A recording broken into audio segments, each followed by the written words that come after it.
Est-ce que je dois prendre, rendez-vous pour une séance, NERTI ou une séance d'hypnothérapie? Alors ne vous inquiétez pas, ce sont les mêmes séances, ce sont la même commande sur, mon agenda.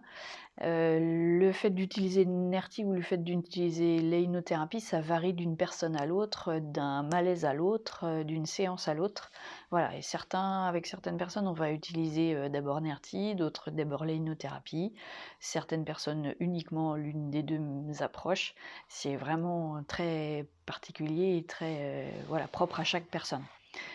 Pour faire un rapide résumé, dites-vous que NERTI, on va surtout s'adresser comment dire, aux peurs ou aux angoisses ou aux colères, peu importe, mais qui sont ciblées, c'est-à-dire qu'elles sont déclenchées par un événement particulier, enfin, voilà, semblable. À chaque fois que je rencontre telle personne ou à chaque fois que je vis tel événement, hop, je suis sûre que ça me met en colère ou que ça me crée une angoisse. Voilà, c'est que c'est ciblé. Ou alors une phobie d'araignée, une phobie d'avion, voilà, on sait ce qui déclenche. Donc là, moi, dans un premier temps, j'ai tendance à utiliser la méthode NERTI. Voilà, alors que l'hypnothérapie, on peut utiliser l'hypnothérapie sur des choses qui ne sont pas identifiées, qui ne sont pas palpables en fait. Il y a une angoisse, il y a des insomnies, mais on ne sait pas d'où viennent ces problèmes.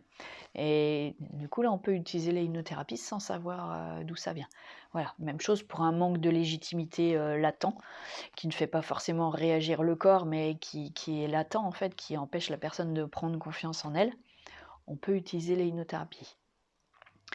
Dans la méthode NERTI, la culpabilité n'est pas vraiment abordée, alors qu'en hypnothérapie, on peut travailler beaucoup sur la culpabilité.